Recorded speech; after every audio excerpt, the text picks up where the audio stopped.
Dear student, विज्ञान DElEd जो है वो थर्ड सेमेस्टर में आज हम बात कर रहे हैं मनुष्य में जो है वो पाचन तंत्र की। ये आपका जो है वो पाचन तंत्र है। इसमें जो है ये जो सारे जो इसमें आपको दिख रहा है, नासा गुहा, मुख है, मुख गुहा, ग्रास नली, आमाशय, छोटी आंत, बड़ी आंत, जो है यकृत, पित्ताशय, कोलन, अपेंडिक्स और मलाशय और गुदा।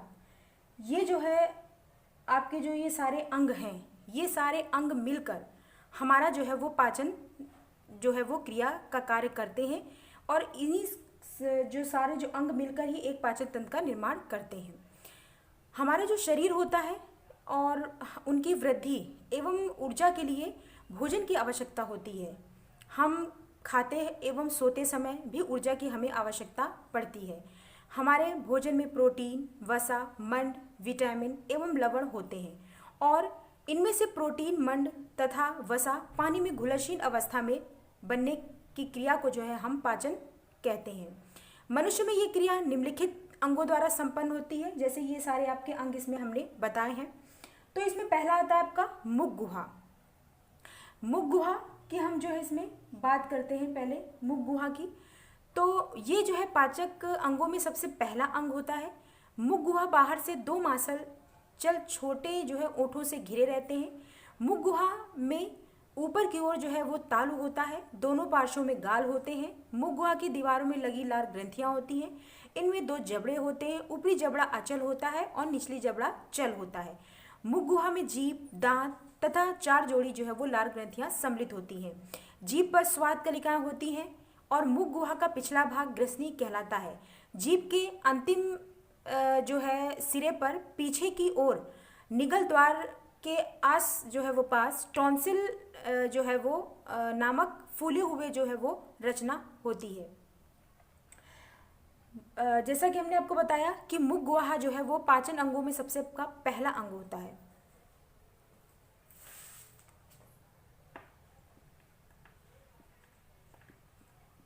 मुख गुहा,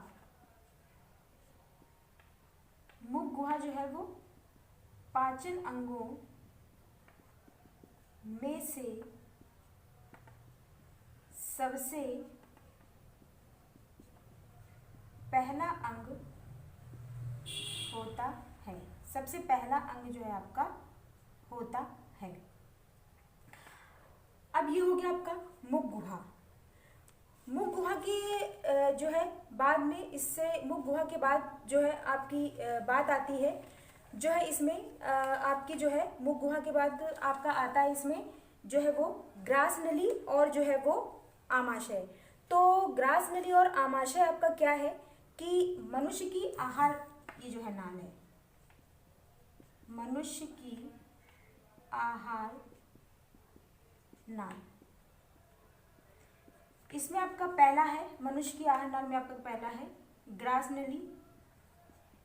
इसे जो है ग्रसिका भी जो है वो कहते हैं। इसे जो है वो ग्रसिका भी कहते हैं। यह जो आपकी जो ग्रास नली है, इसे हम जैसे बताया मैंने ग्रसिका भी कहते हैं। यह सक्रिय तथा लगभग 25 सेंटीमीटर जो है वो लंबी पेशी नली होती है।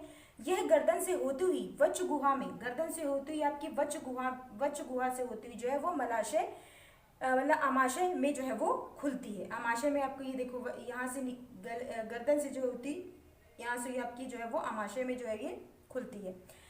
नेक्स्ट आपका आता है जो है आमाशय। तो आमाशय की हम जो बात करें तो ये एक थैली जैसी रचना होती है। यह एक थैले जैसी रचना होती है। ये एक आपकी थैले जैसी रचना है, जैसे कि आपको इसमें दिख रहा है। ये देखिए ये थैले जैसी रचना है और जो है ये उदर गुहा में बाईं ओर डायफ्राम के नीचे जो है वो स्थित होती है। ग्रास नली का अंतिम सिरा आमाशय में जो है वो खुलता है। ये लगभग जो है वो 30 सेंटीमीटर लंबा और पाइलोरिक जो है वो भागों में बटा होता है। इन भागों में भीतर की परत में जठर ग्रंथियां होती हैं जो पाचक जो है वो रस बनाती हैं। जठर ग्रंथियों में जठर रस निकलता है। अब बात आती है इसमें छोटी आंत की। छोटी आंत क्या है कि ये छोटी आंत जो है वो 7 मीटर जो है वो लंबी 7 मीटर लंबी होती है तथा आमाशय की आरंभ होती है। छोटी आंत में भोजन का पाचन तथा अवशोषण होता है। इसमें क्या होता है कि भोजन का जो है वो पाचन तथा जो है इसमें क्या होता है अवशोषण। भोजन का पाचन तथा इसमें अवशोषण होता है। छोटी आंत में अग्रभाग को जो है वो ग्रहणी कहते हैं। पित्तवाहिनी से यकृत में बिना पित्तरस और अग्न्याशय जो है वो से अग्न्याशय में बना अग्न्याशी रस यहाँ भोजन में मिलता रहता है। पहले पित्तरस का जो है वो क्या कहते हैं कार्य करता है। पहले जो होता है वो पित्तरस कार्य करता है, बाद में अग्न्याशय जो है वो कार्य करता है, अग्न्याशय रस। अब बात आती है इसमें हमारी बड़ी आंत की। तो बड़ी आंत जो होती है वो 1.5 मीटर जो है वो लंबी होती है और इसमें क्या होता है कि पानी का जो है वो अवशोषण होता है। इसमें पानी का अवशोषण होता है और मल बनता है, मल जो है वो बनता है। तो छोटी आंत के निचले भाग में जो है निचले भाग में जो है वो बड़ी आंत होती है। ये लगभग 1.5 मीटर लंबी होती है और तथा 3 भागों में बटी होती है, सीकम, कोलन और रेक्टम। 3 भागों में बटी होती है, 3 भागों में बटी होती है, सीकम, कोलन और रेक्टम। सीकम जो होती है वो एक थैले जैसी रचना होती है, एक थैले जैसी जो है वो थैले जैसी रचना होती है, एक थैले जैसी आपकी रचना होती है। यह 5 से 7 मीटर लंबी अंगुली जैसी जो है वो नली जुड़ी रहती है, जिसे हम अपेंडिक्स कहते हैं। देखिए आपकी नली दिख रही है, जिसे हम अपेंडिक्स कहते हैं। अतः ये 3 से 4 जो है वो सेंटीमीटर सीधी नली के रूप में जो है वो गुदा नामक छिद्र द्वारा शरीर से बाहर जो है वो खुलता है। बड़ी आंत में जल का जो है मैंने बताया, जल का मतलब पानी का जो है वो अवशोषण होता है और जो है वो मल बनता है। अब इसमें बात आती है जो है वो पाचक जो है वो ग्रंथियों की। पाचन ग्रंथियां। तो पाचन ग्रंथियों में पहला आपका है यकृत, दूसरा है आपका अग्नाशय। यकृत क्या है? यह सबसे बड़ी ग्रंथि है, बड़ी ग्रंथि है। ये सबसे आपकी बड़ी ग्रंथि है। ये गहरे भूरे रंग की डायफ्राम के नीचे दाईं ओर सबसे जो है वो बड़ी ग्रंथि होती है और यकृत में पित्तरस का निर्माण होता है। इसमें क्या होता है? पित्तरस का निर्माण होता है। पित्तरस का जो है इसमें निर्माण होता है।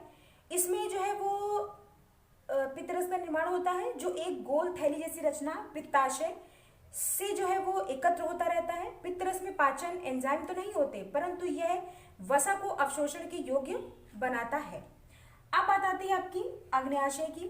तो ये पीले रंग की जो है वो दूसरी पाचन ग्रंथि होती है। ये क्या होती है? दूसरी पाचन जो है वो ग्रंथि आपकी जो है होती है, जो आमाशय तथा ग्रहणी के बीच स्थित होती है। क्या होती है? जो आमाशय तथा ग्रहणी के बीच में स्थित होती है, बीच में जो है वो स्थित होती है। इसमें जो है इसमें जो है वो दो प्रकार की जो है वो कोशिकाएं होती हैं। एक प्रकार की जो कोशिकाएं होती हैं वो पाचक रस अर्थात अग्न्याशयी रस का स्राव करती हैं, जिसे स्टार्च, प्रोटीन तथा वसा के पाचन एंजाइम्स जो है वो बनते हैं और ग्रहणी में पहुंचते हैं, बनाते हैं और ग्रहणी में जो है पहुंचते हैं।